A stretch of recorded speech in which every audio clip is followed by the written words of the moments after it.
नमस्कार। आज की इस क्लास में हम देखने वाले हैं छत्तीसगढ़ के राज्य निर्माण की प्रक्रिया को हम समझेंगे।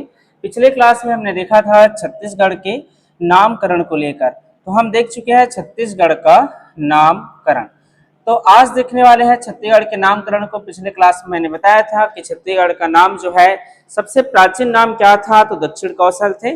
दक्षिण कौशल के बाद क्या क्या नामों से जाने गए, ये हम सभी जो है डिटेल्स इस चीज को पढ़ चुके थे। तो आज की इस क्लास में हम देखेंगे छत्तीसगढ़ राज्य के निर्माण क्रम को, किस प्रकार छत्तीसगढ़ राज्य का जो है निर्माण हुए, कैसे जो है छत्तीसगढ़ राज्य देश के 26वें राज्य के रूप में अस्तित्व में आया था। ठीक है, अब देखो, कोई भी राज्य का निर्माण के पीछे एक दिन की मेहनत नहीं होता है, या किसी भी चीज का निर्माण अगर हम करना है तो क्या एक दिन में बन पाएगा? नहीं बन पाता है। छोटे छोटे प्रयासों से हम एक बड़े काम कर पाते हैं। तो यहाँ पर राज्य निर्माण की प्रक्रिया ही कुछ ऐसी ही घटनाओं से घटित हुए हैं। यहाँ पर जब हम स्वतंत्रता के समय लड़ाइयाँ लड़ रहे थे, आजादी के समय जब भारत लड़ाई लड़ रहे थे, तो उसी के साथ साथ छत्तीसगढ़ राज्य के निर्माण की भी मांग उठने लगे थे धीरे धीरे। तो कैसे जो है हम एक नई राज्य के रूप में 26वें राज्य के रूप में अस्तित्व में आए, और किस प्रकार छत्तीसगढ़ का राज्य का निर्माण हुआ, या फिर ये निर्माण करने का अधिकार किसे है, इस सब कुछ को आज की इस क्लास में हम देखने वाले हैं। तो अब प्रारंभ करते हैं छत्तीसगढ़ राज्य निर्माण। छत्तीसगढ़ राज्य निर्माण। अब छत्तीसगढ़ राज्य निर्माण के हम तिथि क्रम को जो है पूर्ण रूप से डिटेल के साथ समझेंगे। एक एक घटनाएं कब घटित हुआ, इस चीज को देखेंगे। तो यहाँ पर छत्तीसगढ़ के अगर हम राज्य निर्माण की प्रक्रिया कहें, छत्तीसगढ़ के निर्माण के अंतर्गत तिथि क्रम को हम तिथि क्रम से जो है इसको विशेष अध्ययन करेंगे। तो देखें हम, तो छत्तीसगढ़ जो है अगर आप प्राचीन काल में देखेंगे तो छत्तीसगढ़ प्राचीन काल में कलचुरी के शासन यहाँ पर रहा, कलचुरियों का शासन वगैरह रहे। फिर उसके बाद राजतंत्रात्मक चलता रहा। फिर कलचुरी के बाद मराठा आए, मराठा के बाद ब्रिटिशर्स जो है शासन यहाँ पर अधिपत्य हो गए थे। जब ब्रिटिश वगैरह आते हैं तो उसी समय जो है संघ भारत का निर्माण किया गया, कह सकते हैं संघीय भारत के निर्माण किए गए अपने जितने ही विजित क्षेत्र थे ब्रिटिश गवर्नमेंट के द्वारा। तो यहाँ पर राज्य निर्माण की जो मांग है हम आजादी के साथ ही करते रहें। तो कैसे जो है छत्तीसगढ़ ब्रिटिश हुकूमत में हमने कब कब मांग किया, और किस प्रकार जो है ये मांग स्वीकार कर दिए गए, और क्या क्या हुए, तो इस चीज का अध्ययन करते हैं। तो यहाँ से सबसे पहले अगर हम बात करें तो ये मराठा शासन से जुड़े हुए अगर हम देखें तो समय है 11 दिसंबर 1853 को। 11 दिसंबर 1853 को रघुजी तृतीय का देहांत हो जाता है। रघुजी तृतीय मराठा भोसले शासक के रूप में थे, छत्तीसगढ़ के राजा थे समझिए। इसके देहांत होने के बाद छत्तीसगढ़ को जो है प्रत्यक्ष रूप से ब्रिटिश शासन में शामिल कर लिया जाता है मार्च 1854 में लॉर्ड डलहौजी के द्वारा। फिर ये लॉर्ड डलहौजी के द्वारा जब शामिल किया गया तो इसको 1861 में आप कह सकते हैं 61 में प्रशासनिक सुधार किए गए, और प्रशासनिक सुधार करने के साथ साथ 2 नवंबर 1861 को एक सेंट्रल प्रोविंस मध्य प्रांत का गठन किया गया। मध्य प्रांत का गठन किया गया। तो यहाँ पर अगर हम देखें तो हमारा राज्य निर्माण के क्रम चालू हो जाते हैं 1861 से। 1861 में क्या हुए थे, तो 2 नवंबर 1861 को सेंट्रल प्रोविंस मध्य प्रांत का गठन किया गया। मध्य प्रांत का गठन, मध्य प्रांत का गठन, सेंट्रल प्रोविंस मध्य प्रांत का गठन किए गए। और मध्य प्रांत के जब गठन हुआ तो उस समय छत्तीसगढ़ को भी उसमें शामिल किया गया। मध्य प्रांत में छत्तीसगढ़ की सीमा, मध्य प्रदेश की सीमा, साथ साथ नागपुर के जो क्षेत्र की सीमा है, बॉम्बे प्रांत को छोड़ दे महाराष्ट्र का, तो महाराष्ट्र पहले 2 प्रांत, नागपुर वाले क्षेत्र और बॉम्बे वाले क्षेत्र अलग अलग हुआ करते थे। तो अगर हम बॉम्बे को छोड़ दे तो नागपुर वाला जो हिस्सा है, उन तीनों हिस्सा को मिलाकर नागपुर, मध्य प्रदेश, छत्तीसगढ़ के जो हिस्सा है उनको मिलाकर जो है एक मध्य प्रांत का गठन किया गया सन 1861 में। जब 1861 में मध्य प्रांत का गठन किए गए तो अपने छत्तीसगढ़ से 2 जिले का भी निर्माण किया गया था। छत्तीसगढ़ से अगर हम देखें तो यहाँ पर 2 जिला का निर्माण हुए। 2 जिला कौन कौन सी जिला बने, तो एक बना बिलासपुर बिलासपुर जिला और एक बना रायपुर जिला। तो आप कह सकते हैं रायपुर और बिलासपुर जो है दो जिले का निर्माण सन 1861 में जब मध्य प्रांत का गठन किया गया था उस समय किए गए। फिर इसके बाद सन 1862 में 62 में मध्य प्रांत के ही अंदर छत्तीसगढ़ को एक संभाग का दर्जा दिया गया। तो 1862 में छत्तीसगढ़ को क्या दर्जा मिला? तो छत्तीसगढ़ को संभाग का दर्जा दिया गया, एक कमिश्नरी क्षेत्र का दर्जा दिया गया, संभाग का दर्जा दिया गया। और इस संभाग में अगर हम देखें तो एक और जिला सम्मिलित हो गया था, वह थे संबलपुर। तो सन 1862 में छत्तीसगढ़ में 3 जिले हो गए, रायपुर, बिलासपुर और संबलपुर। तो इस प्रकार 1862 में जब संभाग बनाया गया तो इस समय जिले थे रायपुर, बिलासपुर और एक और जिला था, वह जिले थे संबलपुर। तो इस प्रकार 3 जिला रहे जब संभाग का दर्जा दिया गया 1862 में। इसके बाद हम देखा जाए तो संभाग मुख्यालय इन तीनों में किसको बनाया गया? तो संभाग मुख्यालय बनाया गया रायपुर को। रायपुर जो है संभाग मुख्यालय बने। तो यहाँ पर इस चीज को नोट कर लेंगे कि संभाग मुख्यालय क्या था। तो संभाग मुख्यालय बनाया गया रायपुर को। रायपुर जो है संभाग मुख्यालय था। यहाँ पर देखा मध्य प्रांत का अगर मुख्यालय कहें या राजधानी कहें तो मध्य प्रांत का राजधानी ये नागपुर था ना। मध्य प्रांत का अगर हम राजधानी की बात करें तो ये नागपुर थे। तो कंफ्यूजन नहीं होना है मध्य प्रांत में छत्तीसगढ़ संभाग में। छत्तीसगढ़ संभाग का अगर मुख्यालय पूछा जाए तो छत्तीसगढ़ संभाग के मुख्यालय थे रायपुर को बनाया गया। इसके बाद प्रथम कमिश्नर भी नियुक्त किए गए। प्रथम कमिश्नर कौन बने थे? तो चार्ल्स सी इलियट ब्रिटिश के अंतर्गत छत्तीसगढ़ के प्रथम कमिश्नर बने। ठीक है, तो छत्तीसगढ़ का प्रथम कमिश्नर कौन थे? तो चार्ल्स सी इलियट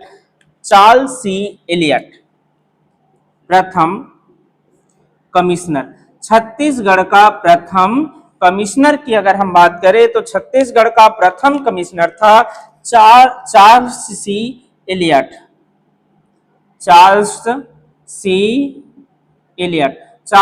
इलियट जो थे छत्तीसगढ़ के पहले जो है कमिश्नर के रूप में पदभार संभाला था जब संभाग का दर्जा दिया गया। फिर इसी के साथ अब देखो सबसे पहले जिला बना, फिर जिला के बाद संभाग बना। संभाग का दर्जा तो मिल गया हमें सेंट्रल प्रोविंस में।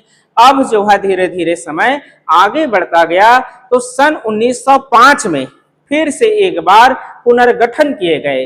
किसके पुनर्गठन किए गए? तो मध्य प्रांत का, और पुनर्गठन किया गया उड़ीसा प्रांत के बंगाल प्रांत का। तो यहाँ पर मध्य प्रांत और बंगाल प्रांत का पुनर्गठन किया गया, सेंट्रल प्रोविंस का फिर से जो है पुनर्गठन हुआ। तो 1905 की घटना में अगर हम देखें तो मध्य प्रांत का पुनर्गठन कर दिए गए। और पुनर्गठन जब हुआ तो फिर से जो है सीमा परिवर्तन किया गया।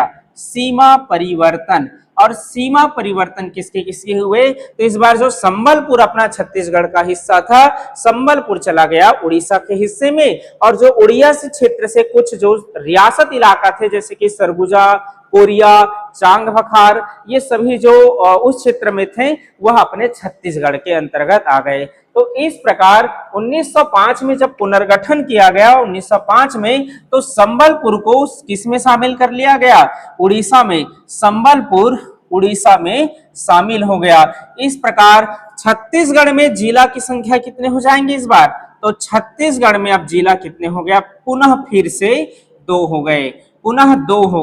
कौन कौन से? तो रायपुर और बिलासपुर जिला हो गए। इस प्रकार पुनः जो है फिर से 2 जिले हो गए। फिर बाद में जब 1906 में दुर्ग जिला को बनाया गया तब जाके फिर से 3 जिला यहाँ पर अस्तित्व में रहा छत्तीसगढ़ में।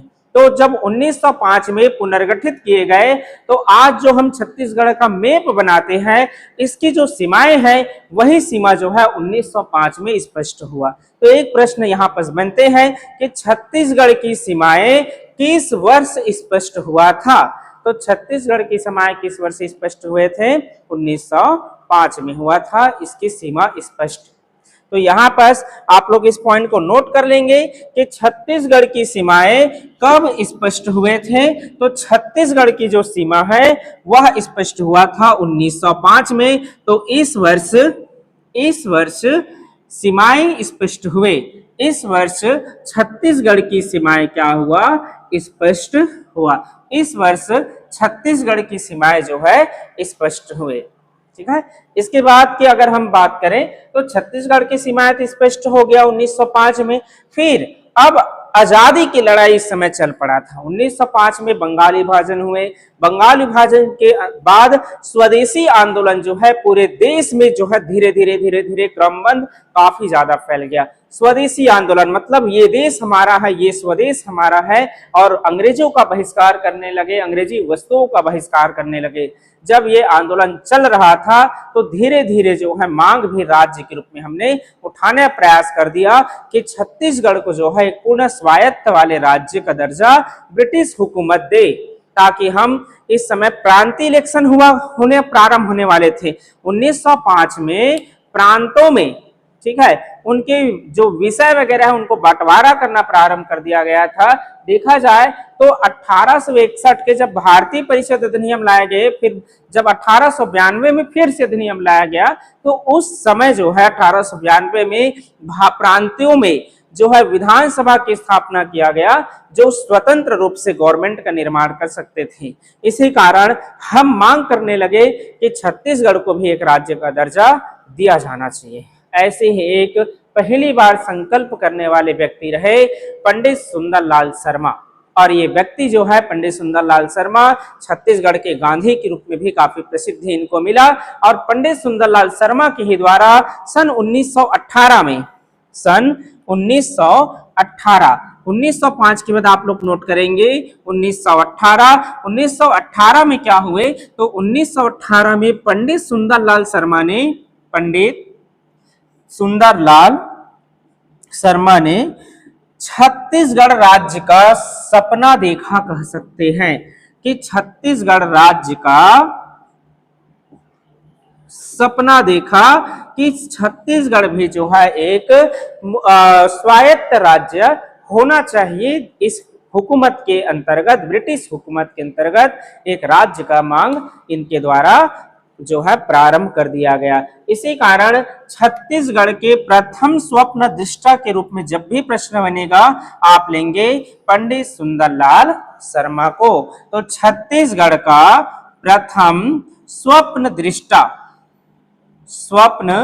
दृष्टा जिन्होंने छत्तीसगढ़ राज्य के निर्माण की जो है सपना देखा, तो वह व्यक्ति कौन है, तो वह व्यक्ति है पंडित सुंदरलाल शर्मा। पंडित सुंदरलाल शर्मा को जो है छत्तीसगढ़ के प्रथम या कहे छत्तीसगढ़ राज्य निर्माण के मांग करने वाले पहले व्यक्ति या छत्तीसगढ़ राज्य के प्रथम स्वप्न दृष्टा के नाम से जानते हैं। तो ये है सुंदरलाल शर्मा के। और भी बहुत सारे योगदान हैं। इन्हीं के प्रयासों से जब 1939 में त्रिपुरी अधिवेशन हुए थे, तो त्रिपुरी अधिवेशन में भी इस बात को उन्होंने पंडित सुंदरलाल शर्मा ने उठाया था। आगे इस चीज को नोट करेंगे। इसके बाद 1918 के बाद 1924 की एक घटनाएं आते हैं राज्य निर्माण से जुड़े हुए। तो 1924 की क्या घटना है, इस पॉइंट को भी आप लोग नोट कर लेंगे। 1924 में रायपुर जिला कांग्रेस, इस समय कांग्रेस की जो है शाखा ओपन हो गए थे रायपुर में, तो रायपुर जिला कांग्रेस के द्वारा एक प्रस्ताव भेजा गया। ठीक है, एक प्रस्ताव बनाया गया कि छत्तीसगढ़ जो है एक अलग से राज्य होना चाहिए। तो 1924 में रायपुर जिला कांग्रेस 1924 में रायपुर जिला कांग्रेस के द्वारा 1924 में रायपुर जिला कांग्रेस के द्वारा क्या किया गया, तो मांग किया गया कि छत्तीसगढ़ को जो है एक राज्य का निर्माण होना चाहिए। मांग किसका किया, छत्तीसगढ़ राज्य के निर्माण का। छत्तीसगढ़ राज्य का निर्माण का मांग जो है रायपुर जिला कांग्रेस के द्वारा किया गया। कब किए गए, तो 1924 में 24 में बन जाएंगे। ठीक है, इसके बाद अगर हम देखें 1924 के बाद की घटनाओं में तो 1939 का त्रिपुरी अधिवेशन हमारे सामने आ जाते हैं। 1939 के त्रिपुरी अधिवेशन का अगर हम जिक्र करना चाहें तो 1939 में जब त्रिपुरी अधिवेशन बुलाया गया, 1939 का त्रिपुरी अधिवेशन, त्रिपुरी अधिवेशन 1939 का त्रिपुरी अधिवेशन, जब 1939 का त्रिपुरी अधिवेशन बुलाए गए तो इस अधिवेशन की अध्यक्षता कर रहे थे सुभाष चंद्र बोस। और इसी अधिवेशन में मांग रखा छत्तीसगढ़ राज्य का कि छत्तीसगढ़ राज्य को एक अलग से राज्य का दर्जा देने के लिए कांग्रेस जो पार्टी है वो जो है पूर्ण रूप से राष्ट्रीय स्तर पर इसका मांग उठाए। और इसी बात को रखा किसने? इस बात को रखा पंडित सुंदरलाल शर्मा ने। तो पंडित सुंदरलाल शर्मा ने कांग्रेस के जो त्रिपुरी अधिवेशन हुआ 1939 में, उसमें इस बात को रखा कि छत्तीसगढ़ को जो है एक अलग राज्य का दर्जा दिया जाना चाहिए, एक अलग राज्य के रूप में निर्माण होना चाहिए छत्तीसगढ़। देखिए कब हम निर्मित हुए छत्तीसगढ़? सन 2000 में 1 नवंबर 2000 को छत्तीसगढ़ 26वें राज्य के रूप में अस्तित्व में आया है, जबकि 1918 में पहली बार संकल्प रख दिया गया था पंडित सुंदरलाल शर्मा के द्वारा। सोचो कितने साल में बने हैं हम, सोच सकते हो आप लोग, करीब करीब 88 साल लग गया, 90 साल राउंड फिगर आप कहेंगे तो 90 साल, 90 वर्ष जो है बहुत होता है किसी चीज के निर्माण के लिए, मांग के लिए। 90 साल तक हम मांग करते रहे कि छत्तीसगढ़ को अलग राज्य का दर्जा दिया जाना चाहिए। आजादी के बाद भी हमने 50-53 साल मांग किए। जब 15 अगस्त 1947 को आजाद हुआ उस समय भी हम मांग जो है तीव्र गति से छत्तीसगढ़ राज्य का कर दिए थे, लेकिन निर्माण नहीं हो पाया। हमें जो है मध्य प्रदेश के साथ मर्ज कर दिए गए और 44 वर्ष तक के वहां रहे। तो हम जो है हमारा राज्य का निर्माण एक दिन का परिणाम नहीं है, एक दिन किसी ने उठा और मांग किया और राज्य का निर्माण हो गया। हमारे जो मांग करता है उसमें बहुत सारे लोगों का योगदान है, बहुत सारे ऐसे स्वतंत्रता सेनानी भी है जो आजादी की लड़ाई के साथ साथ छत्तीसगढ़ राज्य के निर्माण की भी मांग रखते रहे। उनमें से एक नाम जरूर आप याद रखें, वह नाम है पंडित सुंदरलाल शर्मा। पंडित सुंदरलाल शर्मा ने कहा कांग्रेस के त्रिपुरी अधिवेशन में, कांग्रेस के त्रिपुरी अधिवेशन में पृथक छत्तीसगढ़ राज्य का मांग रखा, पृथक छत्तीसगढ़ राज्य का मांग रखा, पृथक छत्तीसगढ़ राज्य का मांग रखा। अब इस समय राज्य कौन थे? तो मध्य प्रांत है ना, मध्य प्रांत ही राज्य थे। 1861 में जब मध्य प्रांत का गठन हुआ तब से मध्य प्रांत ही चलता रहा, क्योंकि 1861 में भारतीय परिषद अधिनियम 1861 लाया गया था 1857 के क्रांति के बाद, इसीलिए तो ये परिवर्तन किया गया। तो 1861 में मध्य प्रांत का गठन किए गए थे, तब से ये चीजें चलते आ रहे थे, कंटिन्यू लगातार चल ही रहे थे। अब यहाँ पर फिर 1939 के बाद आजादी की जो है समय हम करीब पहुंच जाते हैं, तो ये घटना है 1946 का, 46 का, और इसमें एक नाम आता है ठाकुर प्यारेलाल सिंह का।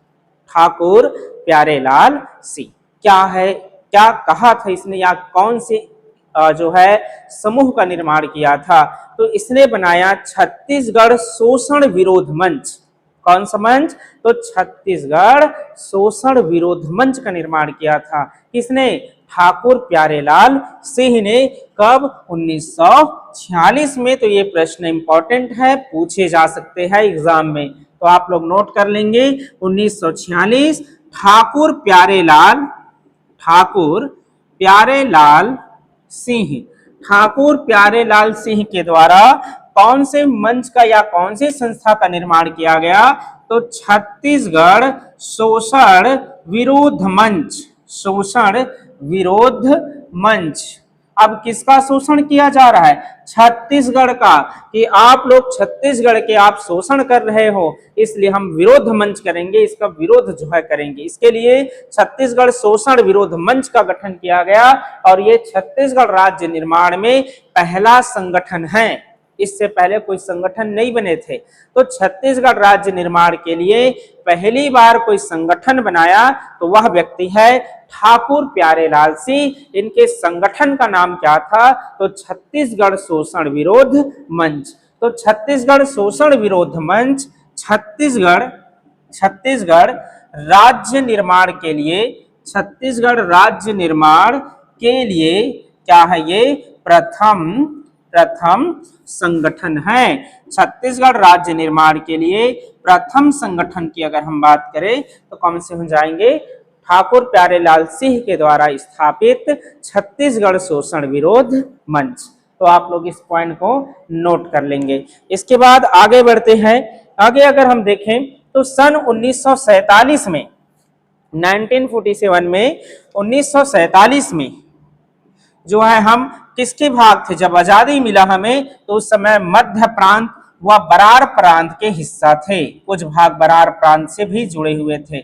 इसके बाद जो है इसका हिस्सा मध्य प्रांत और बरार प्रांत के हिस्से थे जब हमें आजादी मिला। फिर जब आजादी मिला तो 1948 तक आते आते रियासतों के जो है विलयकरण की प्रक्रिया प्रारंभ हो गए, क्योंकि अंग्रेज जाते जाते यह जो है टेंशन हमें छोड़कर चले गए थे कि भारत के जो प्रांत है और जो रियासत है, अगर रियासत चाहे तो अलग रह सकते हैं। सोचो, ये पॉइंट उन्होंने छोड़कर चले गए थे। कहा कि रियासत अगर चाहे तो स्वतंत्र एक देश का निर्माण कर सकता है। अगर ऐसा हो जाता तो हम छोटे छोटे भागों में बढ़ जाते। अपने छत्तीसगढ़ में 14 देशी रियासत थे, तो ये समझिए छत्तीसगढ़ 14 देश बन जाता, ऐसे छोटे छोटे।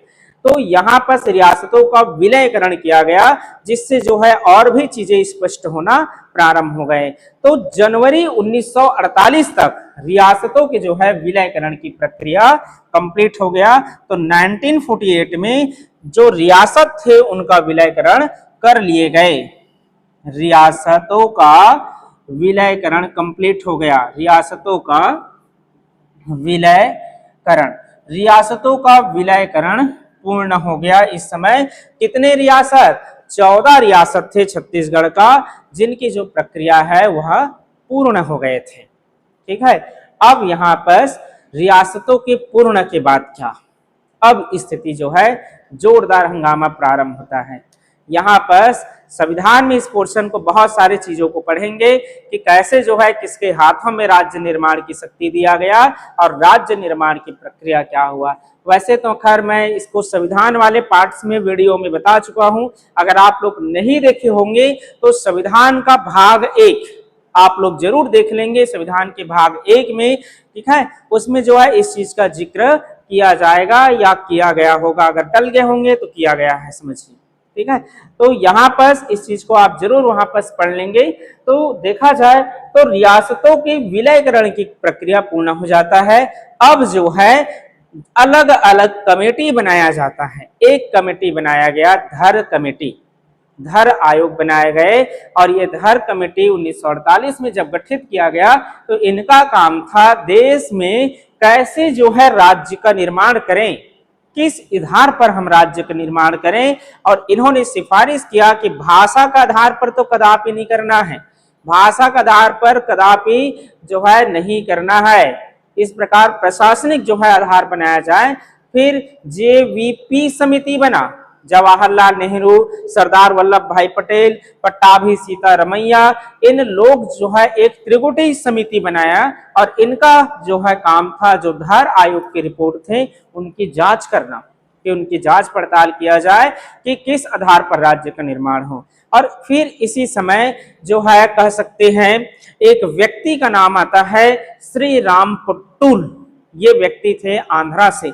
ये जो है कांग्रेस के वैसे तो सदस्य थे, भूख हड़ताल पर बैठ गए, जिसके कारण भाषाई आधार पर आंध्र प्रदेश को राज्य बनाना जो है पड़ा। फिर आंध्र प्रदेश पहला राज्य हुआ देश का जो भाषा के आधार पर बनने वाले राज्य थे। अब होना क्या था, इसके बाद जगह जगह से मांग उठने लगे। फिर हुआ ये, जब मांग उठने लगे तो 1953 में 1953 में राज्य पुनर्गठन आयोग का निर्माण किया गया कि राज्यों का निर्माण किया जाएगा। इसके लिए एक कमेटी बनाया गया, राज्य पुनर्गठन आयोग बनाया गया। और यह आयोग के अध्यक्ष थे फजल अली। तो फजल अली आयोग के नाम से ये काफी प्रसिद्ध हुए। तो 1953 में 1953 में राज्य पुनर्गठन आयोग का निर्माण हो गया। तो आप लोग इस पॉइंट को नोट कर लेंगे, आयोग का निर्माण हुआ और आयोग के अध्यक्ष कौन थे? आयोग बना और आयोग के अध्यक्ष थे फजल अली। फजल अली आयोग के अध्यक्ष थे फजल अली। फजल अली जो है राज्य पुनर्गठन आयोग के अध्यक्ष रहे। अब फजल अली जो है अलग अलग क्षेत्रों में घूमते रहे, कहा कि किस आधार पर राज्य का निर्माण किया जाना चाहिए, ये विचार होना चाहिए। इसके लिए अलग अलग प्रांतीय चीजों को देखते रहे, समझते रहे। फिर जो है छत्तीसगढ़ के लोग भी इससे कुछ घटनाओं को लेकर हम जिक्र करते हैं। तो छत्तीसगढ़ के व्यक्ति भी फजल अली के समक्ष मांग रखा कि छत्तीसगढ़ के संस्कृति, कल्चर, इनकी जो भाषाई है, विचार है, वो थोड़ा सा दूसरे राज्य से भिन्न है, तो छत्तीसगढ़ को भी एक राज्य का निर्माण करना चाहिए। तो ये जो बात है 1956 की बात है। 1956 में हुआ क्या था? तो 1956 में जनवरी 1956 के अंतर्गत 28 जनवरी 1956, ठीक है, 28 जनवरी 1956। तो 28 जनवरी 1956 की बात है और यहाँ पर राजनांदगांव में एक महासभा का आयोजन किया गया था। तो छत्तीसगढ़ महासभा का आयोजन किया गया, जिसमें छत्तीसगढ़ के अलग अलग क्षेत्र के लोग आकर उपस्थित हुए। अब छत्तीसगढ़ महासभा का जब आयोजन हुए तो इसके अध्यक्ष कौन थे? तो इसका अध्यक्ष थे खूबचंद बघेल जी। इसके अध्यक्ष कौन थे? तो इसके अध्यक्ष थे खूबचंद बघेल। खूबचंद बघेल इसके अध्यक्ष रहे। इसके महासचिव बनाए गए दशरथ चौबे जी को। दशरथ चौबे जो है इसके महासचिव थे। तो महासचिव की अगर हम बात करें कौन थे, तो महासचिव थे दशरथ चौबे। दशरथ चौबे जो है इसके महासचिव थे। इसमें संयुक्त सचिव के रूप में केयूर भूषण वगैरह का नाम आते हैं, ठीक है, इन लोगों का भी योगदान रहे। अब ये महासभा जो है चल पड़ा। महासभा में ये फैसला लिया गया, सर्वसम्मति से फैसला लिया गया कि जो है अलग से छत्तीसगढ़ राज्य को निर्माण करने के लिए मध्य प्रांत के गवर्नमेंट से जो है मांग किया जाना चाहिए। इस प्रकार के फिर मध्य प्रांत के मांग किया गया और साथ साथ फजल अली से भी मांग किए गए, ठीक है। तो ये घटनाएं इसी से जुड़े हुए हैं, फजल अली से। लेकिन इससे पहले एक और घटना है, वह है 1955 का। 1955 में एक विधायक थे, कौन, कहाँ के? रायपुर के। रायपुर के एक विधायक का नाम आता है, वह थे ठाकुर रामकृष्ण सिंह। कहाँ के? रायपुर के विधायक। ये बात है 1955 का और विधायक का नाम था ठाकुर रामकृष्ण सिंह। ठाकुर रामकृष्ण सिंह। अब ये ठाकुर रामकृष्ण सिंह रायपुर से विधायक थे। ये रायपुर से विधायक थे और इस समय प्रांत का नाम क्या था? मध्य प्रांत, क्योंकि मध्य प्रदेश 1956 में बना। इसके गठन के बाद, राज्य पुनर्गठन की सिफारिश के बाद, तो यहाँ पर मध्य प्रांत जब थे तो मध्य प्रांत में एक विधायक थे रायपुर से, ठाकुर रामकृष्ण सिंह। इन्होंने जो है पहली बार मध्य प्रांत के विधानसभा में पृथक छत्तीसगढ़ राज्य का मांग रखा था। पृथक छत्तीसगढ़ राज्य का मांग रखा। इसी कारण पहली बार विधायी प्रयास की अगर हम बात करें, विधायी मतलब जो कानूनन रूप से प्रयास, जहां पर कानून का निर्माण होता है, तो कानून का निर्माण विधायिका ही करते हैं। तो विधायिका में मांग किसने रखा था सर्वप्रथम? तो ठाकुर रामकृष्ण सिंह ने रखा था। तो ठाकुर रामकृष्ण सिंह के द्वारा मध्य प्रांत के विधायिका में पृथक छत्तीसगढ़ का मांग, पृथक छत्तीसगढ़ का मांग रखा और ये प्रथम विधायी प्रयास रहा। प्रथम विधायी प्रयास। तो प्रथम विधायी प्रयास थे ये रामकृष्ण सिंह के द्वारा। ठीक है, तो ये सभी इसी समय हो रहे थे जब फजल अली इसके अध्यक्ष बन गए थे। वह जो है लगातार अलग अलग प्रांतों के दौरे पर आते थे और देखते थे कि किस आधार पर जो है इस प्रांत को या कितने सीमा को जो है इस किसी दूसरे राज्य में मर्ज किया जाए और या फिर इसे अलग राज्य का दर्जा दिया जाए। इसी कारण रामकृष्ण सिंह के द्वारा मध्य प्रांत के विधानसभा में पेश किया गया, या कहे राजनांदगांव में जनवरी 1956 में राजनांदगांव में छत्तीसगढ़ महासभा का आयोजन किया गया। अब जनवरी 1956 में जब राजनांदगांव में महासभा हुआ तो खूबचंद बघेल ने यहाँ स्पष्ट कहा था कि हम जो है छत्तीसगढ़ राज्य का निर्माण करके रहेंगे, और बाद में जो है इस पर काफी बहस भी हुए कि छत्तीसगढ़ राज्य को मध्य प्रदेश में क्यों शामिल किया गया, जबकि इनकी बोली व्यवहार, इनकी जो कल्चर है, मानते हैं गौड़ जनजाति जो कला संस्कृति है उसके साम्य है, लेकिन कहीं ना कहीं हमारे मध्य प्रदेश, हमारा जो छत्तीसगढ़ है मध्य प्रदेश से अलग है, इसलिए छत्तीसगढ़ को एक अलग राज्य का दर्जा मिलना ही चाहिए। इस पर काफी वाद विवाद बढ़ते गए। फिर 1967 में जब 1956 में फिर हमें मध्य प्रदेश के साथ शामिल कर दिया। अब शामिल वाले तिथि को आप लोग नोट कर लेंगे, देखिए लीजिए कि शामिल कब किया गया मध्य प्रदेश में। तो मध्य प्रदेश का हिस्सा हम कब बने, मध्य प्रदेश के हिस्सा हम बने 1 नवंबर 1956 को। तो डेट लिखेंगे 1 नवंबर 1956, और यहां पर क्या हुआ था 1 नवंबर 1956 को, यह भी नोट कर लेंगे, मध्य प्रदेश राज्य का निर्माण, मध्य प्रदेश राज्य का निर्माण, मध्य प्रदेश राज्य का निर्माण हो गया और छत्तीसगढ़ को इसी में शामिल कर दिया गया। और छत्तीसगढ़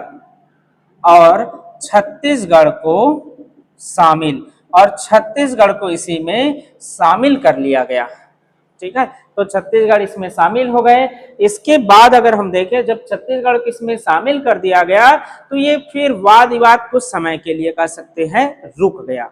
इसके बाद 1967 में फिर से प्रारंभ होता है। 1967 में फिर से प्रारंभ करते हैं खूबचंद बघेल ने, क्योंकि वो तो कहा भी था इस सभा में कि मैं छत्तीसगढ़ राज्य के निर्माण के अलावा या छत्तीसगढ़ के अलावा हमें कुछ नहीं चाहिए, छत्तीसगढ़ राज्य बनना ही चाहिए। तो इन्होंने फिर से एक बार इस आंदोलन को गति प्रदान किया और 1967 में जो है खूबचंद बघेल के द्वारा छत्तीसगढ़ भातृ संघ या कहे ब्रदर्सहुड एसोसिएशन का गठन किया। एक ऐसा संगठन बनाया गतिशील करने के लिए, आंदोलन करने के लिए कि छत्तीसगढ़ का मांग करते रहे और छत्तीसगढ़ राज्य का मांग होना ही चाहिए।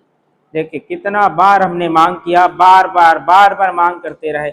यहाँ तो आप लोग एक बार अगर किसी एग्जाम में फेल हो जाएंगे या सफल हो जाएंगे तो तैयारी करना छोड़ देते हैं। देखो परिणाम देर में जरूर मिला, लेकिन मिला तो सही। ठीक है, मांग करते रहे हमने, बार बार मांग करते रहे, तब जाकर हमें 1 नवंबर सन 2000 को हमारा छत्तीसगढ़ जो है 26वें राज्य के रूप में देश के अस्तित्व में आया था। तो एक दिन में यहाँ पर कुछ नहीं मिलता है, लेकिन एक दिन जरूर मिलता है। तो प्रयास आप लोग भी लगातार अपने फ्यूचर के प्रति जरूर करते रहेंगे। ठीक है, तो यहाँ पर 1967 में खूबचंद बघेल ने क्या गठन किया, तो छत्तीसगढ़ भातृ संघ का निर्माण किया, छत्तीसगढ़ भातृ संघ का गठन किया।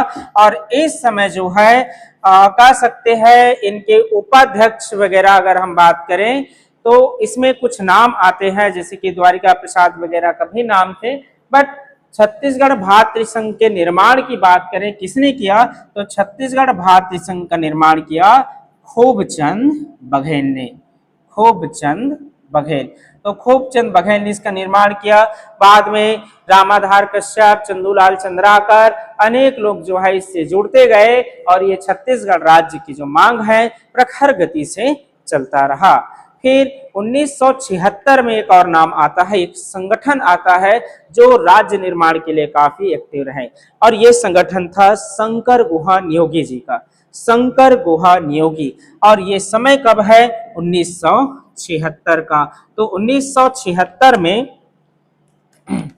1976 में शंकर गुहा नियोगी, शंकर गुहा नियोगी 1976 में शंकर गुहा नियोगी के द्वारा एक संगठन का निर्माण किया गया। संगठन का नाम क्या थे? तो छत्तीसगढ़ मुक्ति मोर्चा, छत्तीसगढ़ मुक्ति मोर्चा इसका नाम रखा गया और यह संगठन का नाम थे छत्तीसगढ़ मुक्ति मोर्चा, छत्तीसगढ़ मुक्ति मोर्चा। छत्तीसगढ़ मुक्ति मोर्चा के नाम से ये चल पड़ा शंकर गुहा के संगठन। और मुक्ति मोर्चा, मुक्त करो छत्तीसगढ़ को, मुक्त करो, जब तक आप मुक्त नहीं करेंगे तब तक के हम मोर्चा खोलकर बैठेंगे। ये इसके संगठन के मूल उद्देश्य थे शंकर गुहा नियोगी जी का। तो इनका भी काफी योगदान रहा, सराहनीय कदम थे इनके भी राज्य निर्माण के लिए। तो 1976 में शंकर गुहा नियोगी जी के द्वारा छत्तीसगढ़ मुक्ति मोर्चा का गठन किए गए, जो राज्य निर्माण के लिए एक प्रमुख संगठन के रूप में उभर कर आया। फिर 1983 में इनके ही द्वारा, शंकर गुहा नियोगी के द्वारा एक और संगठन बनाया गया। अब आंदोलन तो लगातार प्रखर गति से चल ही रहे थे, एक और संगठन का निर्माण किया, वह थे संग्राम करेंगे, संग्राम मंच का निर्माण कर दिया। तो छत्तीसगढ़ संग्राम मंच शंकर गुहा नियोगी का ही है, ये शंकर गुहा नियोगी। तो शंकर गुहा नियोगी के द्वारा ही कौन सा? छत्तीसगढ़ संग्राम मंच, छत्तीसगढ़ संग्राम मंच का गठन किया गया शंकर गुहा नियोगी के द्वारा 1983 में, 1983 में। इसके बाद 1983 में एक और मंच आता है, छत्तीसगढ़ मंच या जय छत्तीसगढ़ पार्टी करके गठन किया गया। और ये छत्तीसगढ़ मंच जो है या जय छत्तीसगढ़ पार्टी 1983 में पवन दीवान के द्वारा गठित किए गए थे। तो पवन दीवान ने पृथक छत्तीसगढ़ पार्टी बनाया, पृथक छत्तीसगढ़ पार्टी का निर्माण किया, जिसे जय छत्तीसगढ़ पार्टी के नाम से भी जानते हैं 1983 में। अब ये जो है संगठन अपने काम करते रहे और फिर भी जो है ये आंदोलन बढ़ता गया। अब 1990 में चंदूलाल चंद्राकर को सर्वदलीय मंच का गठन करना पड़ गया। मतलब सभी दल, सभी संगठन एक साथ आ जाए और एक साथ मांग करेंगे छत्तीसगढ़ राज्य का। हमारा मूल उद्देश्य जो है छत्तीसगढ़ राज्य को अलग दर्जा दिलाने का ही है। तो यहाँ पर एक नाम आता है चंदूलाल चंद्राकर जी का, चंदूलाल चंद्राकर। तो 1990 में चंदूलाल चंद्राकर द्वारा, चंदूलाल चंद्राकर के अगुवाई में 1990 में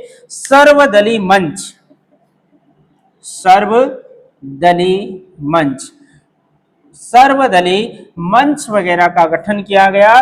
और यही सर्वदलीय मंच बाद में एक छत्तीसगढ़ का व्यापक आंदोलन का भी अगुवाई किया था। व्यापक आंदोलन के मेरे पीछे कहने का तात्पर्य है एक ऐसा हड़ताल जिसमें सब कुछ बंद कर दिया गया। छत्तीसगढ़ में पहली बार महाबंद का आयोजन किया गया। कारण था राज्य का निर्माण का मांग करना। राज्य जो है हमें दो, अलग राज्य के रूप में हमें दो, इस प्रकार के मांग करने के अंतर्गत पहली बार 1993 को 5 अक्टूबर का समय है, 5 अक्टूबर 1993, 5 अक्टूबर 1993 को छत्तीसगढ़ महाबंद का आयोजन किया गया। छत्तीसगढ़ महाबंद का आयोजन। तो छत्तीसगढ़ महाबंद का आयोजन कब किया गया? तो ये किए गए 5 अक्टूबर 1993 93 को। और ये छत्तीसगढ़ राज्य निर्माण के लिए पहली बार हड़ताल था। इस दौरान सभी दुकान, सभी साधने जो है बंद कर दिया गया। कहा कि अलग राज्य का निर्माण होना ही चाहिए। तो पहली बार छत्तीसगढ़ महाबंद का आयोजन, यूं कहें प्रथम हड़ताल कब हुआ? तो प्रथम हड़ताल के लिए अगर आपसे पूछा जाए तो आप लगाएंगे 5 अक्टूबर 1993। और ये एक बार पीएससी में भी आ चुके हैं। तो ये प्रश्न बनते हैं, याद रखेंगे। छत्तीसगढ़ पहली बार महाबंद का आयोजन 5 अक्टूबर 1993। अब आंदोलन इतने गति से प्रखर होने का परिणाम यह हुआ कि 1994 में छत्तीसगढ़ से ही मध्य प्रदेश में जाने वाले दो विधायक का नाम आता है, एक गोपाल परमार का और रविंद्र चौबे जी का।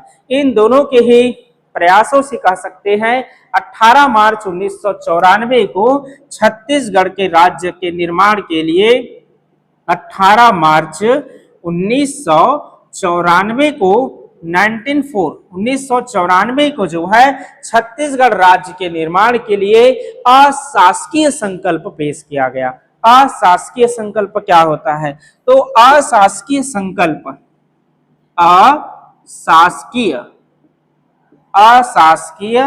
संकल्प जो है ये समय पेश किए गए। अशासकीय संकल्प पेश कर दिया गया। अशासकीय संकल्प कहाँ पेश हुए? तो मध्य प्रदेश के विधानसभा में। तो मध्य प्रदेश के विधान सभा में जो है अशासकीय संकल्प पेश कर दिया गया।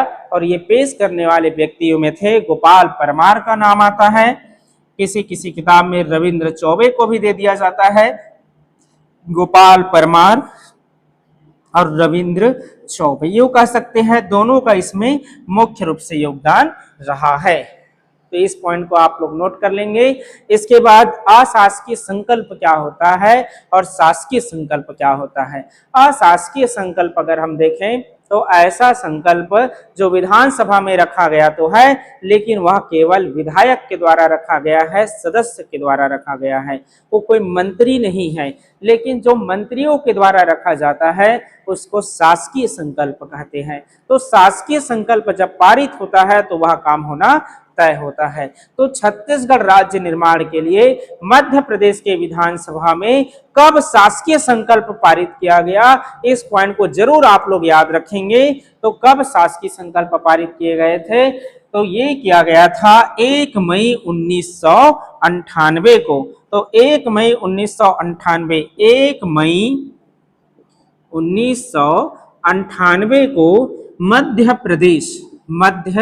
प्रदेश के विधानसभा में कौन सा संकल्प? शासकीय संकल्प। मध्य प्रदेश के विधानसभा में शासकीय संकल्प पेश किए गए। तो इस चीज को जरूर आप लोग याद रखेंगे। शासकीय संकल्प जो है पेश किए गए, पारित किए गए। ठीक है। अब यहाँ पर शासकीय संकल्प तो पेश हो गया, पारित हो गया। कब? 1 मई 1998 को। तो 1 मई 1998 को जब पारित हुआ, अब इसके बाद जो है राज्य के निर्माण की प्रक्रिया आगे बढ़ना था। अब राज्य निर्माण करता कौन है? तो राज्य निर्माण जो है आर्टिकल नंबर 3 के तहत किसी भी, अगर हम भारत के भीतर देखें, समझना, भारत के भीतर अगर भारतीय संघ में, जैसे अभी भारतीय संघ है, राज्यों के एक समूह होते हैं, तो भारतीय संघ में अगर राज्य का निर्माण करना है, भारतीय संघ के भीतर अगर किसी राज्य का निर्माण करना है, उनके नाम बदलना है, उनके सीमा बदलना है, तो ये काम किसका होता है? संसद का होता है। और यह पावर आर्टिकल नंबर किसमें दिया गया है? तो आर्टिकल नंबर 3 में। संविधान के अनुच्छेद 3 उल्लेख करता है कि संसद जो है किसी राज्य की सीमा को बदल सकता है, उनके नाम को परिवर्तन कर सकता है, या फिर उन्हें जो है एक से अधिक राज्यों में विभाजित करके नए राज्यों का निर्माण कर सकते हैं। तो इसी कारण आर्टिकल 3 छत्तीसगढ़ के निर्माण में काम करता है। तो अगर आपसे पूछ दे कि छत्तीसगढ़ राज्य के निर्माण की प्रक्रिया कौन से आर्टिकल के तहत हुआ, तो अनुच्छेद नंबर 3 के तहत। कौन करते हैं? संसद। अब संसद जो तो करते हैं, तो संसद तो कोई विधेयक लाकर ही तो करते हैं ना किसी राज्य का निर्माण। तो यहाँ पर विधेयक कौन सा लाया गया? तो लाया गया मध्य प्रदेश पुनर्गठन अधिनियम सन 2000। कौन से? मध्य प्रदेश पुनर्गठन अधिनियम।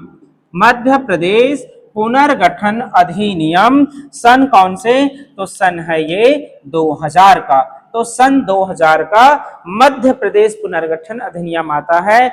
मध्य प्रदेश को दो भागों में तोड़कर एक अलग राज्य का निर्माण किया जाता है और ये अलग राज्य कौन है, तो अपना छत्तीसगढ़ ही है। छत्तीसगढ़ को मध्य प्रदेश के करीब 30.47%, 30.47% भाग को काटकर, और ये कौन से भाग, तो दक्षिण पश्चिमी भाग को काटकर छत्तीसगढ़ राज्य के निर्माण करना तय हुआ। इसके लिए मध्य प्रदेश पुनर्गठन अधिनियम सन 2000 लाए गए, और मध्य प्रदेश पुनर्गठन अधिनियम 2000 लाया गया तो इसे लोकसभा में पेश कब किए गए, क्योंकि संसद के किसी भी सदन में पेश करेंगे, ठीक है। संसद के दो सदन है, दोनों सदन से पेश होने के बाद कोई भी विधेयक तभी कंप्लीट होता है जब उस पर राष्ट्रपति अपना हस्ताक्षर कर देता है। तो मध्य प्रदेश पुनर्गठन अधिनियम को सबसे पहले निम्न सदन में पेश किया गया, मतलब लोकसभा में पेश किया गया। तो लोकसभा में ये जो मध्य प्रदेश पुनर्गठन अधिनियम है ये प्रस्तुत कब हुआ, इसका डेट महत्वपूर्ण है, 25 जुलाई सन 2000 को। 25 जुलाई सन 2000 को जो है मध्य प्रदेश पुनर्गठन अधिनियम लोकसभा में प्रस्तुत कर दिया गया। और प्रस्तुतकर्ता कौन थे, तो इस समय के तत्कालीन गृह मंत्री लाल कृष्ण आडवाणी जी। तो इस समय के तत्कालीन गृह मंत्री कौन थे, तो तत्कालीन गृह मंत्री थे लाल कृष्ण आडवाणी। लाल कृष्ण आडवाणी जी ने इसको जो है पेश किया लोकसभा में। कब पेश किया, तो 25 जुलाई सन 2000 को। इसके बाद पारित तिथि आता है, लोकसभा से ये पास हो गया, तो लोकसभा से पारित कब हुआ, लोकसभा से पारित, तो पारित कब हुए, 31 जुलाई सन 2000 को। 31 जुलाई सन 2000 को लोकसभा से पारित हो गया। अब एक सदन से पारित हो जाता है तो ऊपर के सदन में जाएगा, निचली सदन है ये, लोकसभा निचला सदन है, तो ऊपर के सदन में कौन है, ऊपरी सदन में राज्यसभा है। तो इस सदन से जैसे ही पारित हुआ इसे ऊपर के सदन में भेज दिया गया। तो भेजा कहाँ गया, राज्यसभा में। तो राज्यसभा में ये प्रस्तुत कब हुआ, राज्यसभा। तो राज्यसभा में प्रस्तुत डेट जरूर नोट करेंगे, प्रस्तुत कब हुआ, 3 अगस्त सन 2000 को ये राज्यसभा में प्रस्तुत हुआ। और पारित कब हुआ, तो पारित जो है 9 अगस्त सन 2000 को मध्य प्रदेश पुनर्गठन अधिनियम राज्यसभा से पारित हो गया। जब पारित हुआ तो राज्यसभा ने इस बिल पर, जो लोकसभा द्वारा भेजा गया बिल था, उस पर एक संशोधन कर दिया। केवल एक ही संशोधन किया। कौन से संशोधन थे ये, एक संशोधन, तो वह संशोधन थे राज्यसभा के सीट को लेकर। राज्यसभा के सीट को राज्यसभा ने निर्धारित कर दिया 5 सीट कि छत्तीसगढ़ में राज्यसभा के 5 सीट होंगे, इस प्रकार निर्धारित कर दिया गया।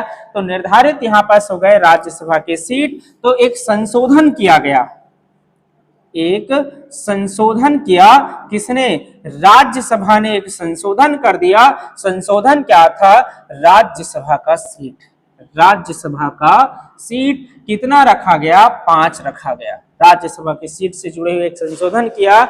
जब राज्यसभा ने इसे संशोधन कर दिया तो जो भी संशोधन होता है, जब कोई एक सदन संशोधन कर देता है तो उसे दूसरा सदन फिर से एक बार कहीं ना कहीं रिव्यू के रूप में भेजा जाता है। तो संशोधन सहित लोकसभा ने इसे कब स्वीकार कर लिया, 10 अगस्त को। तो 10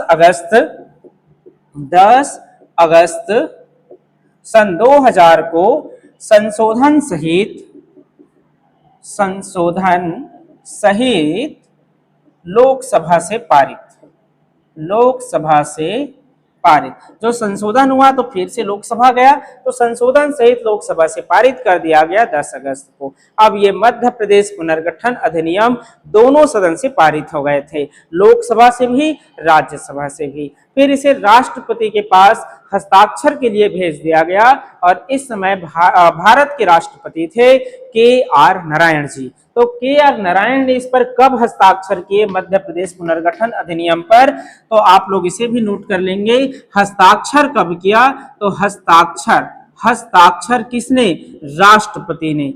तो राष्ट्रपति ने इस पर हस्ताक्षर किए 25 25 अगस्त सन 2000 को राष्ट्रपति ने इस पर हस्ताक्षर किया। और राष्ट्रपति कौन थे इस समय?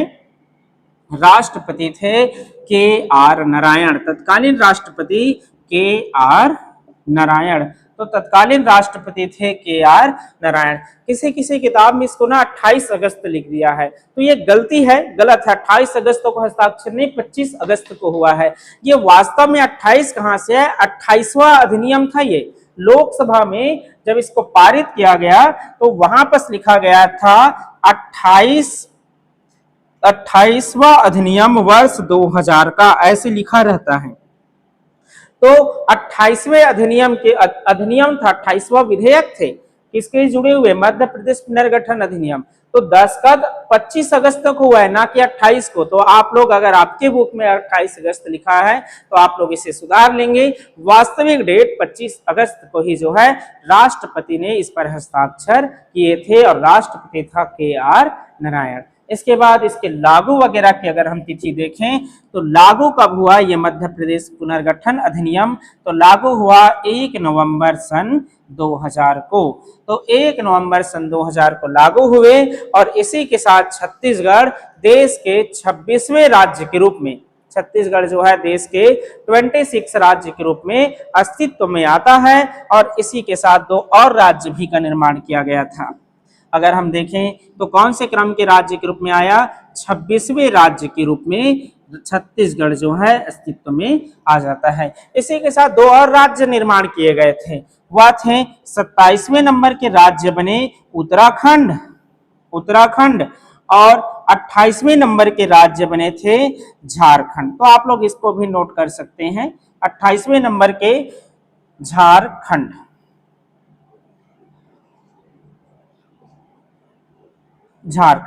28वें नंबर के राज्य के रूप में अस्तित्व में आया था झारखंड। तो ये इस प्रकार छत्तीसगढ़ जो है, हमने आजादी के लड़ाई से लेकर राज्य के निर्माण तक की प्रक्रिया को समझे, कैसे जो है छत्तीसगढ़ का निर्माण हुआ, कौन कौन व्यक्ति ने इसमें विशेष रूप से सहयोग किए। तो आप लोग इसे अच्छे से याद रखेंगे, इससे जुड़े हुए एक आध प्रश्न एग्जाम में पूछे जाते हैं। इसके बाद कल हम पढ़ेंगे राज्य के निर्माण से जुड़े हुए उस समय के प्रशासनिक तंत्र, और छत्तीसगढ़ के वर्तमान प्रशासनिक तंत्र क्या है और किस प्रकार की स्थिति में है। तो आज के इस क्लास में इतने ही, आगे हम फिर से मिलते हैं।